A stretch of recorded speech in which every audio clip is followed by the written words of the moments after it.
After her girls' trip, my fiancé asked for an open relationship, so I checked her phone, found the truth, and kicked her out for good. Hi all, I'm not sure if I'm overreacting here, so let me know what you think. Alright, so here's how it all started. My fiancé, 27, female, now ex-fiancé, and I, 28, male, had been together for 5 years, and for the most part things were good, or at least I thought they were. We met in college during our sophomore year, and everything just clicked. She was smart, funny, and had this energy about her that made you want to be around her. We started off as friends, but it didn't take long for things to get more serious. Fast forward a few years and we were living together, sharing bills, planning a future. Getting engaged felt like the natural next step, and when I proposed last year, she said yes without hesitation. We'd even started talking about buying a house and having kids someday. That's what made this whole situation so hard to process. I wasn't just losing my fiancé, I was losing the life we'd been building together. She just got back from this big girls' trip with her friends. She was gone for about a week, and everything seemed fine before she left. She was excited, making plans, talking about all the stuff they were going to do. I was happy for her, even encouraged her to go and have a good time. She works hard, and I figured a break would do her good. When she got back though, something felt off. I'm not sure how to describe it exactly, but it was like she wasn't fully there. You know when someone's physically present, but their mind is somewhere else? That's what it felt like. Normally, after we'd been apart for a few days, she'd greet me with a big smile and a hug, and she'd be eager to share every detail about her trip. But this time, she barely said a word. I asked her how it went, and she just shrugged and said it was fine, then walked past me and went straight to the bedroom, leaving her suitcase by the door. I ignored it, thinking maybe she was just tired, but even that night when we were eating dinner, she barely touched her food and spent most of the time scrolling on her phone. It wasn't like her at all. Over the next couple of days her behavior got weirder. She was on her phone a lot, like, constantly. She'd never been the type to obsess over her phone before, so that stood out to me. Then, there was the way she started acting around me. She avoided eye contact, seemed distracted when we talked, and even the physical affection just wasn't there. I'm not saying we were all over each other 24/7, but we were always pretty affectionate. Suddenly, it was like there was this invisible wall between us. I couldn't shake the feeling that something was up. I decided to give her some space, thinking maybe she'd snap out of it. Relationships aren't perfect, and I figured if I backed off a bit, she'd open up when she was ready. But that was not what happened. Instead, the distance between us only got worse. So, I tried bringing it up one night after dinner, asking if something was bothering her or if there was something on her mind. She didn't bother, saying everything was fine and that I was overthinking things, but her tone didn't match her words. It was like she was trying to convince herself more than me. I let it go, but deep down, I knew something wasn't right. 5 years together, and you start to pick up on these things. I didn't want to push too hard, but man, it was eating at me. What was going on? Why was she acting like this? A few more days passed, and I started to notice patterns. She'd get texts late at night and would flip her phone over when I walked into the room. I'm not the kind of guy who snoops or accuses without proof. But this wasn't normal. I thought about confronting her, but I didn't want to come across as paranoid. Instead, I tried to focus on work and keep myself busy. I figured if there was something going on, she'd eventually tell me. Boy, was I in for a surprise. Looking back now, I think I knew something big was coming. But I just didn't know what. One night she came home from work and said she wanted to talk. My heart sank immediately because, let's be real, nothing good ever starts with "we need to talk." I sat down trying to play it cool, but my mind was racing. What could it be? Did I do something wrong? So, there we were, sitting on the couch. I could feel the tension in the air. She was fidgeting, playing with her hands and avoiding eye contact. That's when she hit me with it. "I've been thinking a lot about our relationship lately," she said, her voice calm but a little too careful. I raised an eyebrow. "Okay, thinking about what, exactly?" "Just, how we could make it better," she said, finally looking up at me. "Better?" I asked, leaning back. "What's wrong with it now?" She hesitated for a moment, biting her lip. "Nothing's wrong," she said quickly. "I mean, things are great, but when I was on the trip, some of the girls opened up about their relationships. They talked about how happy they are because they found ways to give each other more freedom and trust." I blinked, trying to process what she was saying. "Freedom and trust?" I repeated, confused. What does that even mean? She was twisting her hands nervously in her lap. Her voice was calm, almost too calm, like she was trying to convince herself this was a normal conversation. She wouldn't look me in the eye, though. Instead, she kept glancing at the wall behind me, like she was afraid of what she'd see if she actually looked at my face. It was the way she said it, too, so rehearsed, like she'd practiced the speech in her head a dozen times before saying it out loud. That made it feel even worse. Like this wasn't some spur-of-the-moment thought. She'd been planning this. She took a deep breath, like she was bracing herself for something big. And then she said it. I think we should try an open relationship. I swear my brain short-circuited for a second. I just stared at her, trying to process what she'd just said. Wait, what? I finally managed to get out, my voice louder than I intended. She looked at me, her face dead serious. I've been thinking about it for a while now, she said, her words deliberate, like she was trying to convince both of us. I think it could be good for us. I just sat there, staring at her, trying to process. An open relationship? Are you serious right now? Yes, she said, her tone calm but firm. It's not as crazy as it sounds. A lot of people are doing it, and it works for them. It's about trust and being honest with each other. Trust? My voice rose. How does bringing other people into our relationship have anything to do with trust? Where is this even coming from? She sighed, running a hand through her hair. I know it's a lot to take in, but I talked to some of the girls on the trip, and they shared their experiences. They're happier now. They said it's brought them closer to their partners. I shook my head, completely floored. And you thought, what, that I'd just jump on board with this? That I'd be okay with it? Her face softened, like she was trying to be patient. I didn't say you had to decide right away. I just think it's something we should consider. We've been together for so long, and I want to make sure we're still growing, not getting stuck. I tried to catch myself, feeling a knot tighten in my chest. So, now you think we're stuck? After 5 years together, you think the solution is what, sleeping with other people? She flinched at my words but didn't back down. It's not just about that. It's about exploring who we are as individuals while still being together. It doesn't mean I don't love you. Meanwhile, I'm sitting there, feeling miserable. I couldn't believe what I was hearing. 5 years, 5 damn years, of building a life together. And now she wanted to throw it all away like this. We'd never even talked about open relationships before. It wasn't part of who we were or what we wanted, at least as far as I knew. I asked her where this was coming from. Was she unhappy? Did she feel like something was missing in our relationship? She said no, she loved me and our relationship was great. She just thought this could be a way to make it even better. That didn't make any sense to me. If things were great, why would she want to mess with them? I told her that, and her response was, it's not messing with it, it's evolving it. I'm not going to lie. That pissed me off. Evolving? I said. This isn't a Pokemon, this is our relationship. I leaned forward, narrowing my eyes. Is this about someone specific? Did you meet someone on the trip? Her head snapped up, and she looked almost offended. What? Oh, of course not, she said quickly, shaking her head. You're sure? I pressed, studying her face. Because this is coming out of nowhere, and it's starting to feel like there's more to this than what you're saying. I swear, she said, her voice a little higher than usual. There's no one else. I didn't meet anyone. It's not about that. It's just something I've been thinking about, that's all. I leaned back, crossing my arms. You swear there's no one else? I repeated, watching her carefully. She nodded, her expression tight. Yes, I swear. This isn't about anyone else.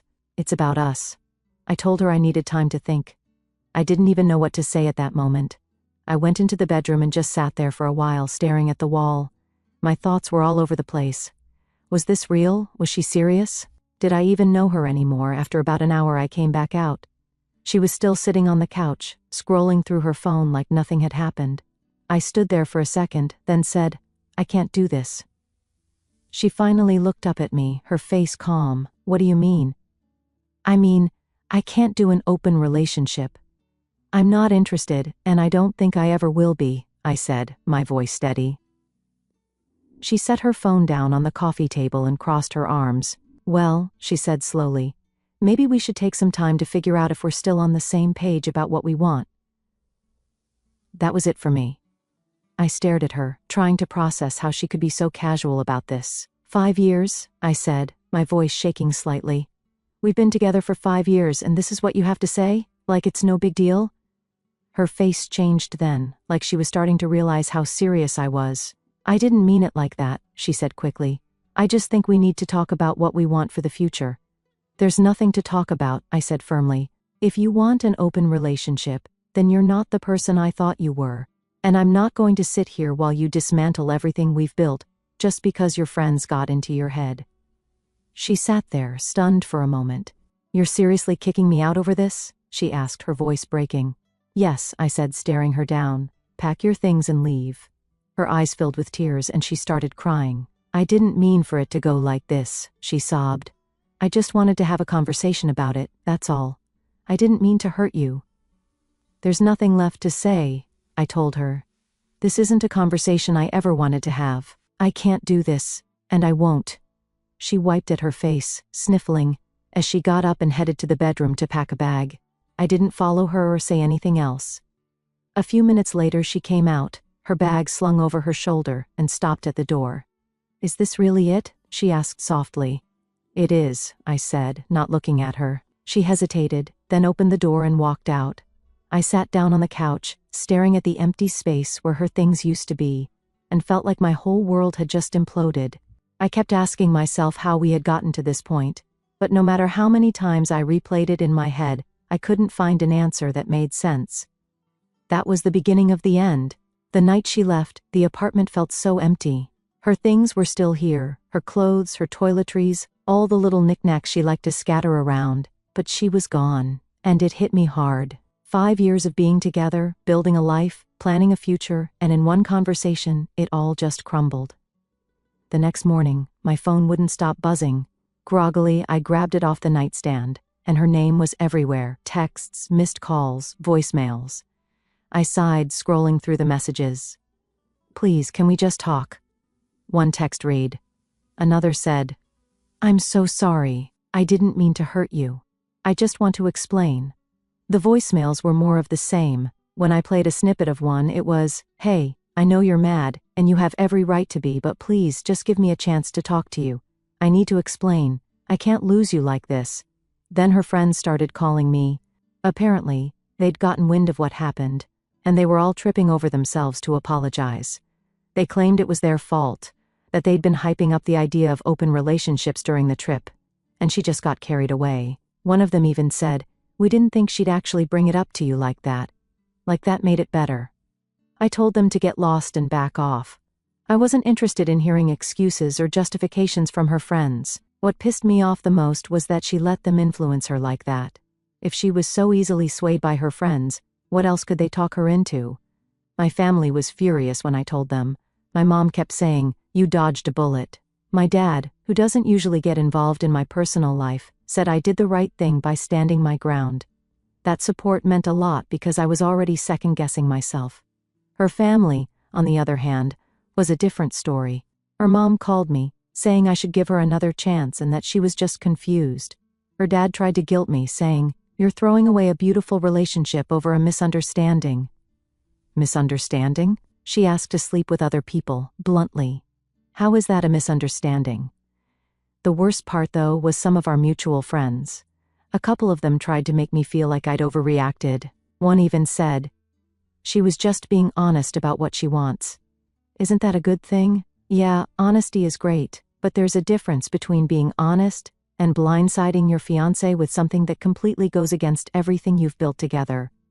One friend, let's call him Dave, really got under my skin. He kept telling me I was being old-fashioned and that I needed to be more open-minded. He even said, it's 2024, man. Relationships aren't black and white anymore. I couldn't believe he was defending her, especially since he'd seen what I was going through. Then there was Anna, one of her closer friends, who let it slip that my ex had been talking about the idea of an open relationship before the trip. It seems she'd brought it up as a joke during a group hangout a few months ago, and everyone just laughed it off. That made me feel even worse, like I'd been left in the dark while she'd been testing the waters for a while. I spent the next few days trying to figure out what to do. She kept calling and texting, begging me to meet her and talk things through. Part of me wanted to hear her out, but the other part was still so angry and hurt. How do you come back from something like this? How do you trust someone who can so casually throw a grenade into your relationship? For a few days, I felt stuck in this weird limbo.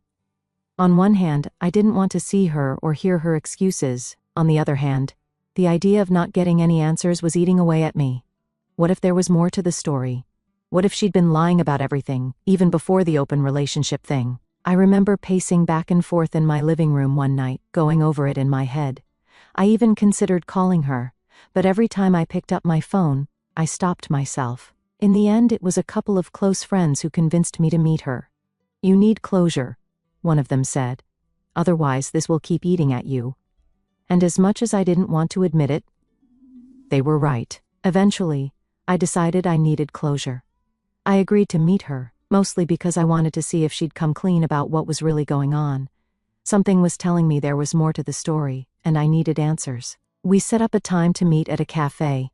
I wasn't sure what I was hoping for, maybe some kind of explanation that made sense or at least an apology that felt genuine, but I wasn't prepared for what I was about to find out. I showed up to the cafe about 10 minutes early. I wanted to get there first, find a spot, and mentally prepare myself for whatever she was going to say. I was nervous, but mostly, I just wanted it over with.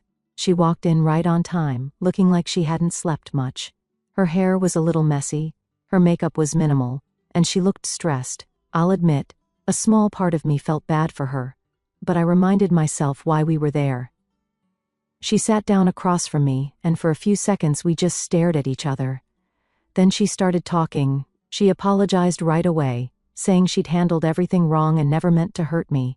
She said the idea of an open relationship wasn't something she'd been planning for a long time. It was something her friends brought up during the trip, and she got caught up in their excitement. She claimed it was just a what-if scenario, something she thought we could talk about. Not something she was serious about pursuing. "I never wanted to hurt you," she kept saying. "I just wanted to explore the idea together." I told her that if she really valued our relationship, she wouldn't have dropped something like that on me out of nowhere. She would have talked to me first, not waited until after some girls' trip where she clearly got influenced by her friends. She nodded, tears welling up in her eyes, and said she understood. She looked genuinely upset, but I still wasn't buying it. Something about her explanation didn't add up. That's when I decided to ask her something I hadn't planned on asking. "Can I see your phone?" Her face went pale. I'll never forget that look. She hesitated for a second but then handed it over, probably thinking I wouldn't actually go through with checking it. I'm not the kind of guy who normally does stuff like that. I've never felt the need to invade someone's privacy. But this time, I couldn't ignore my gut feeling. As I sat there holding her phone, my heart was pounding so hard I could feel it in my ears. Part of me didn't want to do it. What if I found something that would completely change the way I saw her? But another part of me, the part that couldn't shake the gut feeling that something was wrong, needed to know. My hands were shaking. I opened her messages, and it didn't take long to find what I was looking for. There it was, a conversation with some guy I didn't recognize. They'd been chatting for a while, and from what I read, it was clear this wasn't just friendly banter. There were flirty messages, late-night texts, and even a couple of suggestive comments about seeing where things go. The first message that caught my eye was from this guy. They had been chatting back and forth, and it wasn't just friendly small talk. His messages were flirty, calling her things like babe and cutie, and she wasn't shutting it down. Instead, she was encouraging it, responding with laughing emojis and saying things like, "You're too much." One message from him said, "Can't wait to see you again." I was disgusted. That's all I needed to see. This wasn't just her thinking about an open relationship, she'd already started exploring it. I put the phone down and looked at her. She was already crying, mumbling something about how it wasn't what it looked like and that it was just talking. I told her to stop. There was no point in lying anymore. "So, this open relationship idea wasn't just an idea, was it?" I asked. "You were already testing it out." She flinched, her breath hitching. "No, it wasn't like that," she said quickly, her words tumbling over each other. "I was just talking to him, that's all. It wasn't serious. It was a mistake, okay? A stupid mistake." "A mistake?" My voice rose. You were talking to him, flirting with him, making plans with him, and you expect me to believe it was just a mistake? It was, she cried. I didn't mean for it to go anywhere. I was just curious. I love you, and I don't want to lose you. I looked at her full of anger. You already lost me, I said flatly. The second you thought it was okay to bring someone else into this, into us, you lost me. Please, she begged. Please don't end this over one stupid mistake. I'll do anything to fix this. I stood there for a moment watching her break down, but the anger in my chest didn't fade. You made your choice, I said quietly, and I'm making mine. We're done. I stayed calm because we were in public, but inside I was furious. The fact that she even entertained the idea while we were engaged was enough for me to walk away. She kept apologizing, but I didn't want to hear it. I stood up, told her I was done, and left the cafe. As I walked away, I felt a strange mix of emotions: anger, sadness, relief, and even a little bit of clarity. I watched her as she sat there, crying, trying to explain herself. It wasn't the kind of tears that felt sincere, though. It was like she was panicking, scrambling to fix a situation she'd lost control of. Her words felt rehearsed, like she was trying to say all the right things to make me forgive her. It was just talking. She kept repeating, but her tone didn't match her words. There was no real regret in her voice, just fear. Fear of the consequences, fear of being alone, fear of losing the comfort of what we had. And as I looked at her, I realized I couldn't do this anymore. No matter what she said, the damage was done. For the first time in weeks, I knew exactly where I stood. I wasn't going to let her drag me through the mud or play games with my emotions. Whatever we had, it was over. After that meeting at the cafe, I thought that would be the last of it. I blocked her number that same night and deleted her from every social media platform. I didn't want to see her, hear from her, or even know what she was doing. I was done. For a few days I had peace. She didn't try to reach out, and I finally started to feel like I could move on. Then, out of nowhere, our mutual friends started texting me. They'd heard what happened at the cafe, and most of them were reaching out to apologize. I guess word got around about the guy she was talking to, and suddenly, people who'd been defending her before were switching sides. One of her friends told me she'd started dating the guy right after our breakup. I wasn't surprised. It was obvious at this point that she'd been lining him up in the background. What did catch me off guard, though, was how quickly things went south for her. Apparently she was posting pictures of him on social media, trying to make it look like they were some perfect new couple. Mutual friends said it came off as forced, like she was trying too hard to prove something. One of her captions was something like, "When you find someone who truly understands you," which felt like a dig at me. But the funny thing was, people weren't buying it. A couple of friends even told me she blocked them after they called her out for moving on so fast. Then, just a week later, the posts stopped. No more pictures, no more cute captions, just radio silence. That's when word started spreading that he'd ghosted her and she was losing it. She was telling people how he led her on and used her, but honestly, I wasn't surprised. It was like karma showed up to collect, and she had no idea how to handle it. When I heard about this, I didn't feel bad for her. Call it petty, but it felt like karma doing its thing. You can't treat people the way she treated me and expect everything to work out perfectly. Life doesn't work like that. Some of our mutual friends started cutting ties with her after that. They said she'd been acting toxic, spreading lies about me and playing the victim. She was telling people I was manipulative and didn't value her, which was complete nonsense. Luckily, most of our friends saw through it, especially when they found out she'd hooked up with someone else literally the day after our breakup.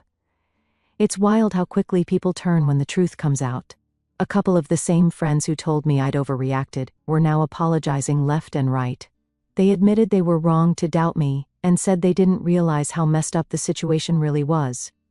I told them it was fine, but honestly, it felt good to have their support again.